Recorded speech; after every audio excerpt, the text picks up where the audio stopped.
In this tutorial, we will take a look at global and block scoping. You know that when you declare a variable, it has a specific scope. You can only access that variable in that specific scope. But now, we will understand what is global scoping.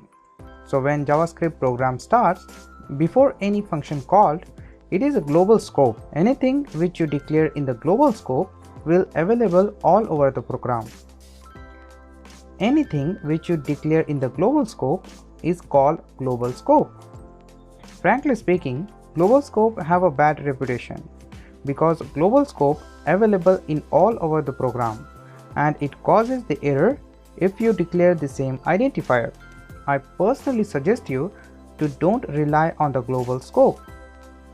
Now consider the following example and understand what is disadvantages when you're using the global scope. So I will declare a simple example here. So I will say let name is equal to daily. Then I will create one more variable. So I will say let sub is equal to 4000. After that I will create a function here. So I will say function show, and then in the statement I will say console.log and print the name value. So I will say $, and in the curly braces I will specify name. You have subscribers. So here I just wanted to print daily you have 4000 subscribers, right? After that I will create one more function. So I will say function make, and then in the body of that function I will say console.log and say thank you so much subscribers, and I really wanted to thank you to subscribing this channel and give me a lot of support. Now move on to the example. Now in this example we are using global variables. So here name and subscriber is the global variable which you can access anywhere in the program. You can see both functions are highly dependent on the global variable.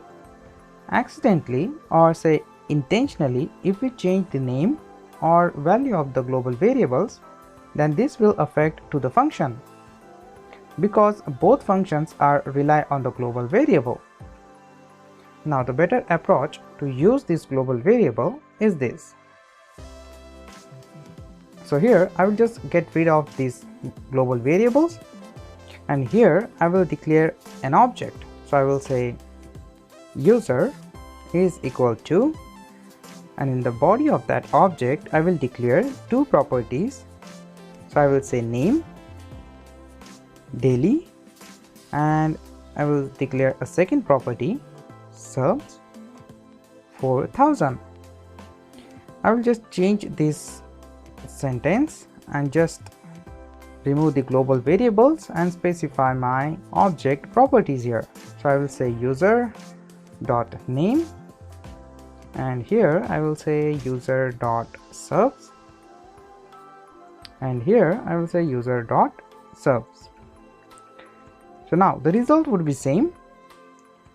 So in this example we just put global variables in the single object. Doing this I will reduce global variable name conflict. Suppose if you wanted to declare more than two variables, then you can't use global scoping because it causes the error of a name conflict. In that situation, when you are using more than two variables, specify them in the object. Using this approach definitely helps you to reduce name conflict, right? Now you know that what is global scoping. Now we will move to the next topic and understand what is block scoping. Block scoping is opposite from the global scoping. In the block scoping, which specify a specific area to access the specific variable value. Outside of the scope, you can't access that variable value. Using block scoping, you can specify boundary to the variable, preventing access from outside function. Block scoping is a statement surrounded by curly braces. Now, Let's take an example and understand what is block scoping. So here I will just print some messages on the console and print variable values on the console. So I will say console.log, and in the parentheses I will say block start. After that I will declare a curly braces here. So I will start the block from here, and in this block I will say console.log and say inside block. Just after that I will declare a variable. So I will say constant x is equal to 5 and print that value on the console. So I will say console.log and say x here. Just after the block, when the block end, I will say console.log and print the message block end. And after that I will access the x variable and say console.log outside of the block x is equal to and print x value here. So here you have a standalone block. Usually a block is a part of control flow statements such as if and for loop, but it is valid syntax to have a block of its own. Now when you execute this statement, you will get a few messages on the console. So here you can see JavaScript first start the block and print message inside block. After that it will print x value on the console and then print block end. Just after that we will print the x variable on the console. Just after that we wanted to access the x value which we specified in the block. So when you do that you will get an error message, x is not defined.